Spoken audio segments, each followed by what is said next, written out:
July 17th, 2023, we've got a powerhouse shift. The nodal axis, the lunar nodes, also sometimes called the nodes of fate or the nodes of destiny, are changing signs. This only happens about once every 18 months. The last time it happened was January 18th, 2022, when the North Node moved into Taurus and the South Node moved into Scorpio. On July 17th, the North Node moves into Aries and the South Node moves into Libra. We're going to feel that as a collective uptick. The speed of manifestation is going to start going faster. Taurus is the slowest sign, and so on a collective level for the last 18 months, we've been kind of step by step, hurry up and wait, right? It's like, even though there's been a lot of willpower to change, even though there's been a lot of crazy stuff happening in the world with that Scorpio South Node bringing everything up, all the shadowy stuff, all the dark stuff, our ability to actually change it has been impeded because of the slowness of that Taurus North Node for the collective. So when this moves from 0 degrees Taurus to 29 degrees Aries, that reactivates the very powerful eclipse that we had on April 19th or 20th, depending on your time zone. But it also it's like the starting gun goes off. It's go time. That doesn't mean absolutely everything is going to change on July 17th, but we will notice a speed impact. Like things will start to shift. It's almost like, the starting gate, now everybody's running out of it. So we can expect to see some movement that maybe has been long delayed for the last 18 months. Also, there's a very potent new moon happening on July 17th. So just hours before the nodal shift, we've got a new moon in Cancer, and the Sabian symbol for this is a willful man is overshadowed by a descent of superior power. This is like on Pentecost when the Holy Spirit came down and filled everybody. In different traditions have different ways of expressing it, but basically it's like the small human form gets this infusion from spirit, and something new is ignited. There's empowerment, there's abilities that are not there in the ordinary human that are able to be accessed and shared with the world. So that's happening literally just hours before we get that go time starting gun of the North Node moving into Aries. And then on July 22nd, we have an exact square from Pluto in Capricorn to the North and South Node in Aries Libra. So it's already in effect on July 17th. It's actually kind of already in orb right now, but we're going to feel it much more intensely on July 22nd. Also on that same date, Venus stations retrograde in Leo. When Venus stations retrograde, our ideas of relationship kind of get a little more internal. We're called to explore how we are in relationships, how our relationships impact our self-esteem, especially with Venus in Leo. There's an emphasis on our own appearance, tending towards our own appearance, tending towards our own self-esteem. How do relationships or money affect that?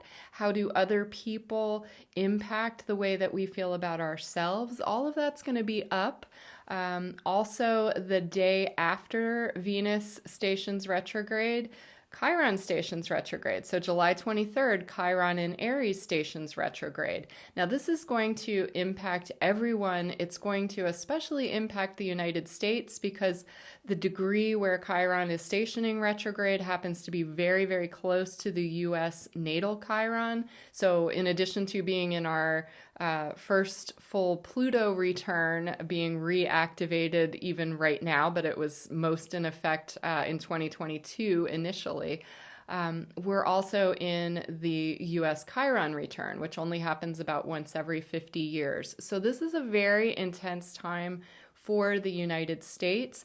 And just in terms of how the United States impacts what's going on in the world, we could see some major ripple effects that really start coming out after July 17th. I wanted to make a quick video about this just because this is such a pivotal week.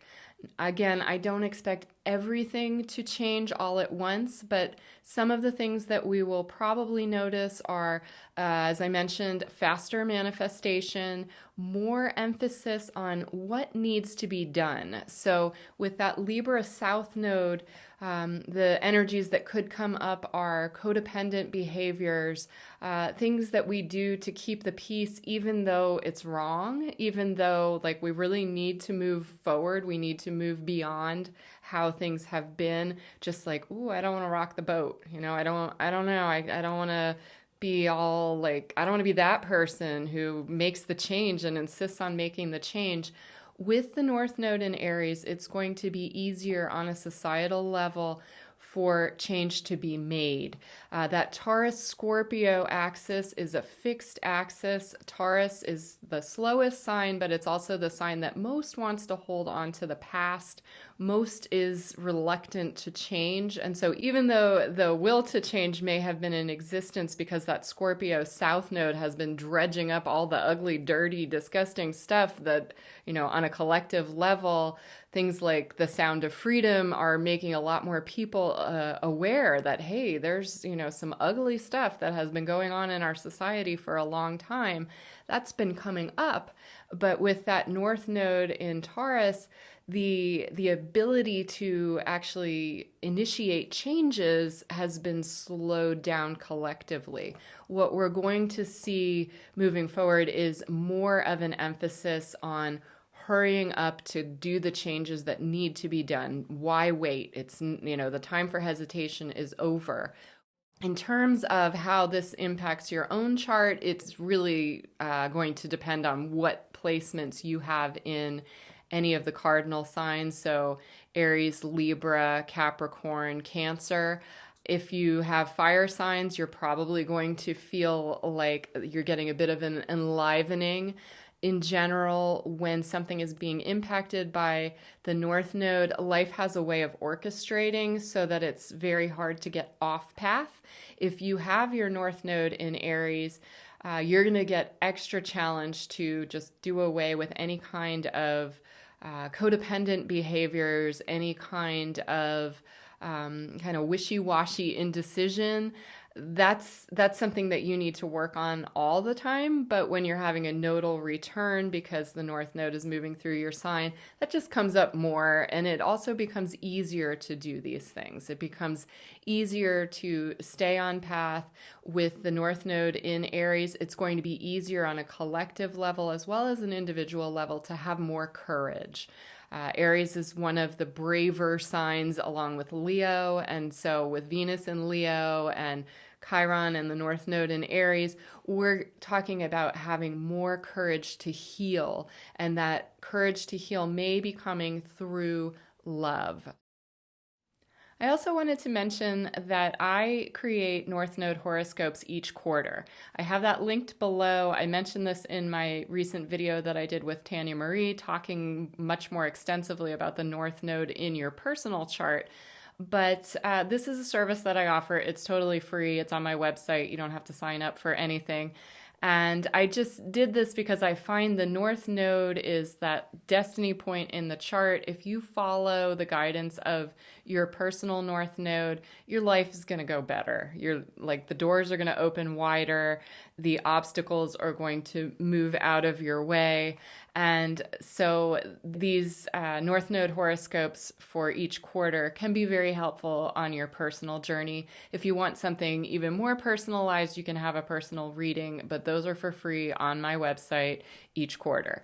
The other thing is I have written a much more extensive new moon post talking about this new moon in Cancer, and in particular, kind of the geopolitical impact as it relates more to the United States. There's actually quite a few very interesting triggers that I don't really have time to get into in this video because I'm trying to keep it shorter, but that will also be linked below. And basically, I just want to wish everybody a good, empowering week and a good, empowering rest of July. We've got some major transits happening And I just feel like finally things can move forward. I've been dreaming about this time for years. I was constantly dreaming about people who, it turns out, have birthdays on July 16th or 17th. I would have those dreams when I would ask about timing. So there does seem to be something happening very pivotal at this time period, and I just wanted to give everybody a heads up. All right, until next time, take care. Bye.